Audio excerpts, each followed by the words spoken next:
श्री कृष्ण गोविंद हरे मुरारी, हे नाथ नारायण वासुदेव। श्री कृष्ण गोविंद हरे मुरारी, हे नाथ नारायण वासुदेव। ओम नमो भगवते वासुदेवाय। ओम नमो भगवते वासुदेवाय। सच्चिदानंद रूपाय विश्वोत्पत्त्यादि हेतुवे तापत्रय विनाशाय श्री कृष्णाय वयं नमः। श्री कृष्णाय वयं नमः। सच्चित आनंद स्वरूप परमात्मा जो सृष्टि के उत्पत्ति, पालन और संहार करता है तथा जीवों के आध्यात्मिक, आदि दैविक, आदि भौतिक तापों को नष्ट करने वाले हैं, अर्थात जीवों के मानसिक, शारीरिक और भौतिक दुखों को दूर करने वाले हैं, उन श्री कृष्ण भगवान को हम नमस्कार करते हैं। श्री कृष्ण गोविंद हरे मुरारी, हे नाथ नारायण वासुदेव। श्रीमद्भागवत प्रथम स्कंद अथ अष्टमोऽध्याय। सूत उवाच अथ ते सम्परेतानां स्वानामुदकमिच्छताम् दातुं सकृष्णा गंगायां पुरस्कृत्य ययुस्त्रयः ते निनीयोदकं सर्वे विलप्य च भृशं पुनः आप्लुता हरिपादाब्जः अजपूत सरिज्जले।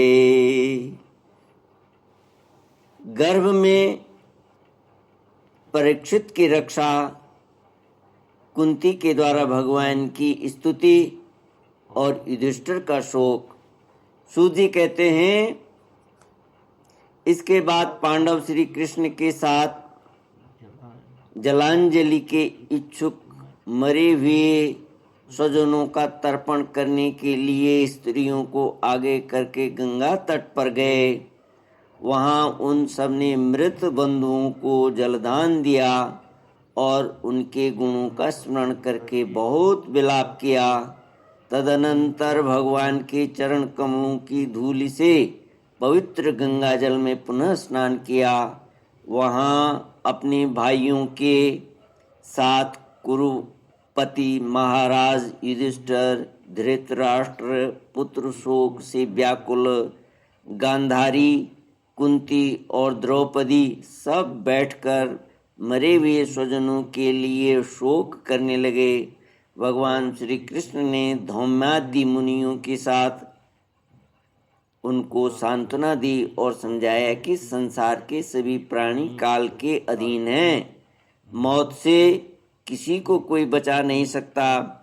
इस प्रकार भगवान श्री कृष्ण ने अजात शत्रु महाराज युधिष्ठिर को उनका वह राज्य जो धूर्तों ने छल से छीन लिया था वापस दिलाया तथा द्रौपदी के केशों का स्पर्श करने से जिनकी आयु क्षीण हो गई थी उन दुष्ट राजाओं का वध कराया। साथ ही युधिष्ठिर के द्वारा उत्तम सामग्रियों से तथा पुरोहितों से 3 अश्वमेध यज्ञ कराए। इस प्रकार युधिष्ठिर के पवित्र यश को 100 यज्ञ करने वाले इंद्र के यश की तरह सब ओर फैला दिया। इसके बाद भगवान श्री कृष्ण ने वहां से जाने का विचार किया। उन्होंने इसके लिए पांडवों से विदा ली और व्यास आदि ब्राह्मणों का सत्कार किया। उन लोगों ने भी भगवान का बड़ा ही सम्मान किया। तदनंतर सात्यकी और उद्धव के साथ द्वारका जाने के लिए वे रथ पर सवार हुए उसी समय उन्होंने देखा कि उत्तरा भय से विह्वल होकर सामने से दौड़ी चली आ रही है। उत्तरा ने कहा, देवादिदेव जगदीश्वर, आप महायोगी हैं, आप मेरी रक्षा कीजिए, रक्षा कीजिए। आपके अतिरिक्त इस लोक में मुझे अभय देने वाला और कोई नहीं है, क्योंकि यहाँ पर सभी परस्पर एक दूसरे की मृत्यु के निमित्त बन रहे हैं। प्रभु, आप सर्वशक्तिमान हैं। यह दहकते हुए लोहे का बाण मेरी ओर दौड़ा आ रहा है। स्वामिन, यह मुझे भले ही जला डाले, परंतु मेरे गर्भ को नष्ट न करे, ऐसी कृपा कीजिए। सूत जी कहते हैं, भक्त वत्सल भगवान श्री कृष्ण उसकी बात सुनते ही जान गए कि अश्वत्थामा ने पांडवों के वंश को निर्वीर्य करने के लिए ब्रह्मास्त्र का प्रयोग किया है। शौनक जी, उसी समय पांडवों ने भी देखा कि जलते हुए 5 बाण हमारी ओर आ रहे हैं, इसलिए उन्होंने भी अपने अपने अस्त्र उठा लिए। सर्वशक्तिमान भगवान श्री कृष्ण ने अपने अनन्य प्रेमियों पर, शरणागत भक्तों पर बहुत बड़ी विपत्ति आई जानकर अपने निज अस्त्र सुदर्शन चक्र से उन निज जनों की रक्षा की।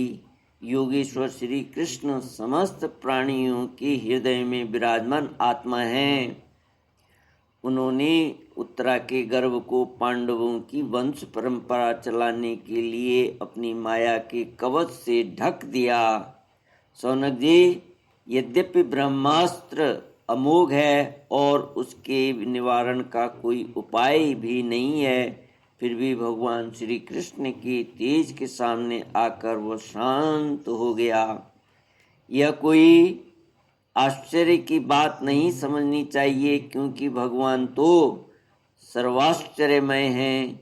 वे ही अपनी निज शक्ति माया से स्वयं आत्मा होकर भी इस संसार की सृष्टि, रक्षा और संहार करते हैं।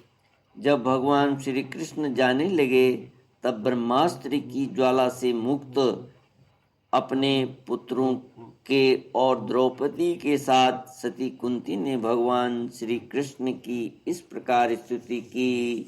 श्री कृष्ण गोविंद हरे मुरारे, हे नाथ नारायण वासुदेव।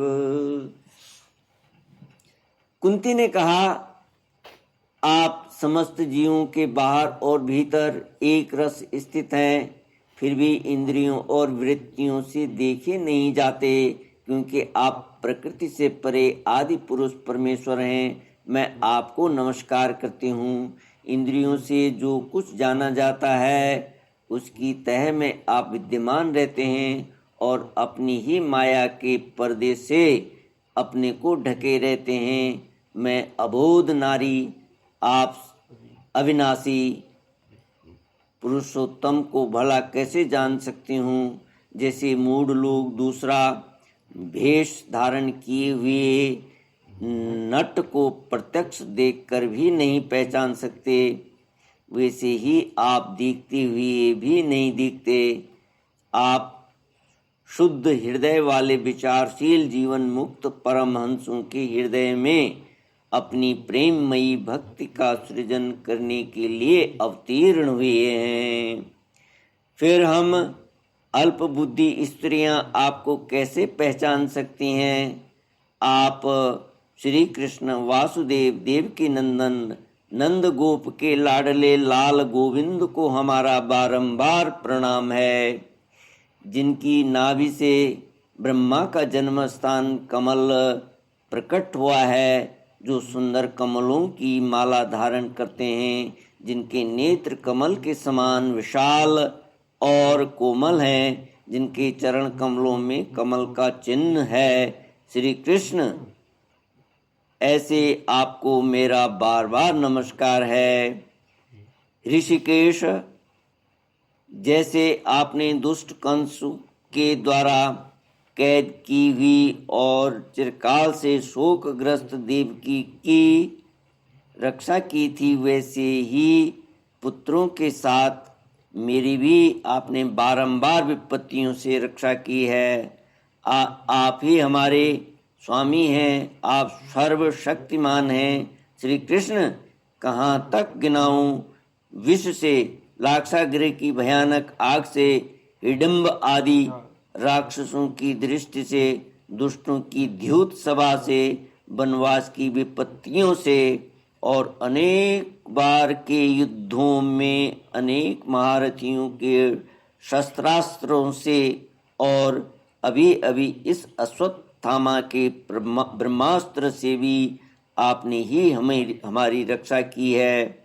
जगत गुरु, हमारे जीवन में सर्वदा पद पद पर विपत्तियां आती रहें, क्योंकि विपत्तियों में ही निश्चित रूप से आपके दर्शन हुआ करते हैं और आपके दर्शन हो जाने पर फिर जन्म मृत्यु के चक्कर में नहीं जाना पड़ता।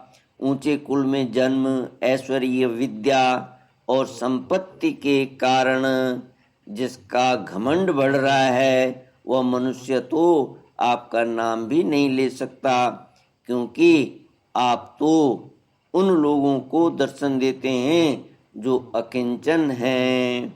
आप निर्धनों के परम धन हैं। माया का प्रचंड प्रपंच आपका स्पर्श भी नहीं कर सकता। आप अपने आप में ही विहार करने वाले परम शांत स्वरूप हैं। आप ही कैवल्य मोक्ष के अधिपति हैं। आपको मैं बारंबार नमस्कार करती हूँ। श्री कृष्ण गोविंद हरे मुरारी, हे नाथ नारायण वासुदेव। श्री कृष्ण गोविंद हरे मुरारी, हे नाथ नारायण वासुदेव। श्री कृष्ण गोविंद हरे मुरारी, हे नाथ नारायण वासुदेव।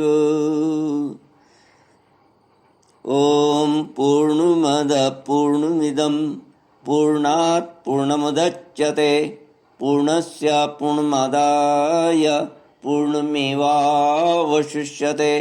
ओम शांति शांति शांति। हरि ओम। श्री गुरुभ्यो नमः। हरि ओम।